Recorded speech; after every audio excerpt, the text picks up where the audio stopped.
Really wanted to talk about the Pittsburg Italian American Club. They're a nonprofit organization, and Vince is the current president of the club. And the reason I wanted to talk about this club is because I just joined 2 years ago and had no idea how much work you guys do for the community, and what a community you're creating, which is it's just awesome. So Vince, first of all, what do you do for the club?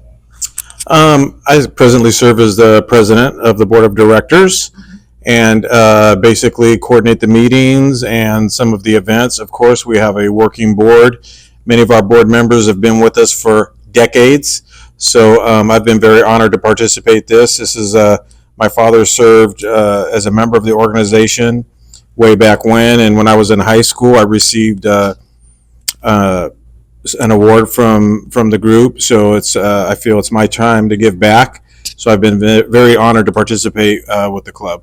So basically, what our organization's been doing, it's a continuance of decades work that these men that you'll hear from shortly, that they started and carried on. But we provide scholarships for local students and students of our members and grandchildren and children of our members. We provide gifts for families in need during the holiday season. And what I really touches me is that it's an opportunity for us to provide a nice environment on a monthly basis for our dinner events. Many of our members are seniors, and they're comfortable with people of the same, Italian descent, where we share a lot of the stories, maintain some of the traditions, etc. So. Do you need to be Italian to be a member or part of the club? You do not. We have a regular membership application or category. So if you do have some ancestry of Italian descent, you would fit that category. And then we also have an associate membership category for those who do not. Okay, that's cool. And one thing I'd like too is I've learned so much about our family history where, I don't know, I think we're cousins now, right? We are cousins. Ancestry tells us that we are cousins. Did not know that in high school. We're all related.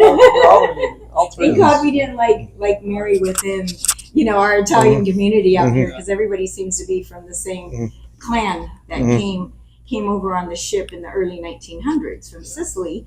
And I've learned so much just from being a part of that, from you and your assistance with our trips to Sicily. I mean, like your trip and our trip. And Vince has just been a connection between Sicily and here and the sister city and keeping everyone connected. So that's great. So your main mission of the club then is to raise money for scholarships? For scholarships and to provide for families in need. And to maintain our historical culture in terms of the Italian American culture, so as best we can. We're sponsors for the Festa Italia. That's been back on again, happening once a year. So nice. Various events we try to get out there, but we also do some events in-house. Okay, nice. Let's talk to Dad. This is my dad.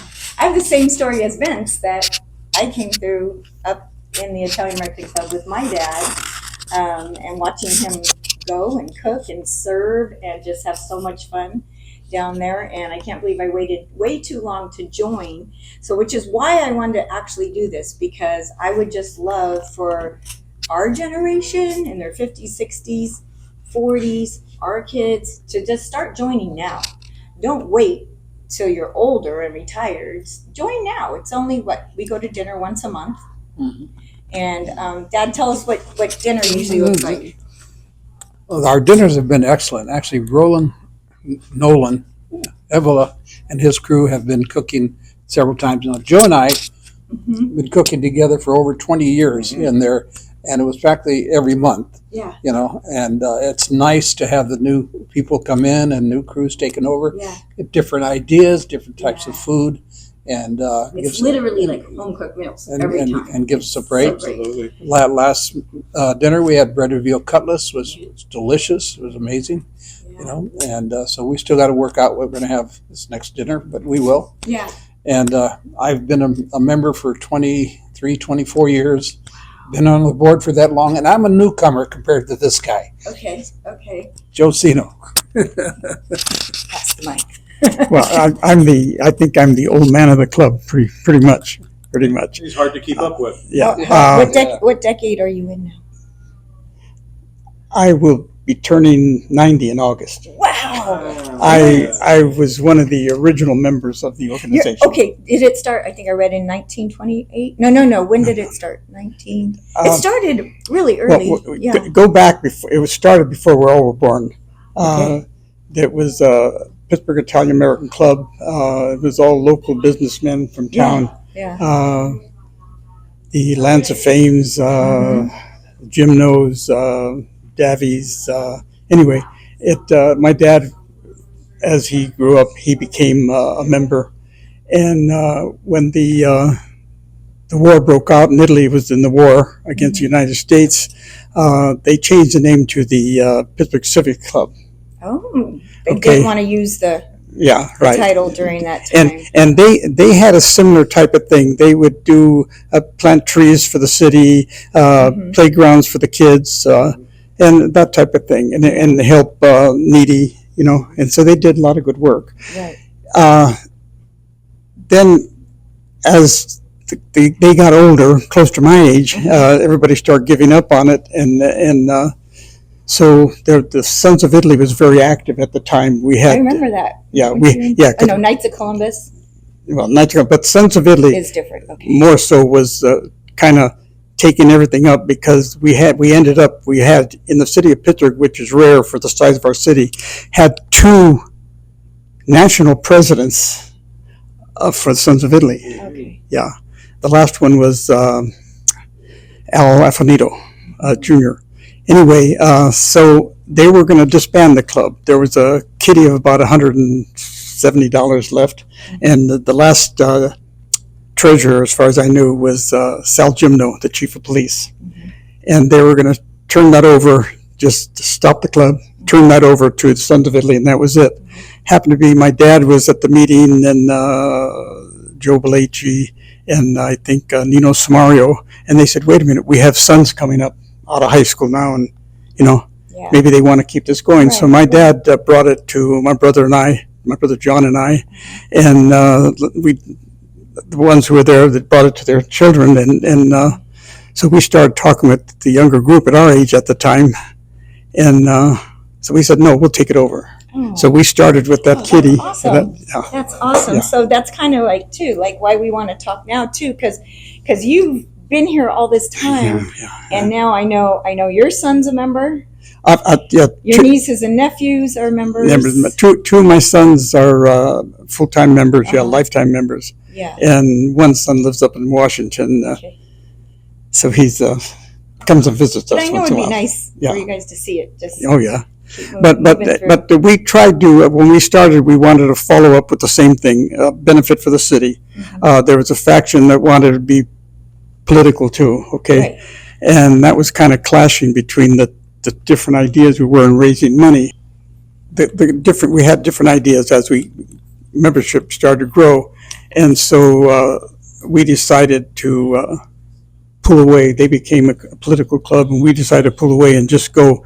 That membership wanted to go with the scholarships for kids of Italian descent, and with the helping churches and giving donations for the poor, that type of thing. And so that's the way we went. And then in order to raise money, we started bingo on, I think it was Thursday nights. And we did that for... Oh, I miss bingo. We should bring that back. A lot of work. We did that for about 5.5 years and raised our first $60,000. Nice. On that, yeah. And from that, we started, I think, some of our early scholarships were maybe $500, $750, to where now we're giving $10,000 to $15,000 a year. Yeah. Yeah. And we're still supporting the... who do you bring the gifts to every year? We have St. Vincent de Paul. Christmas party at St. Vincent de Paul.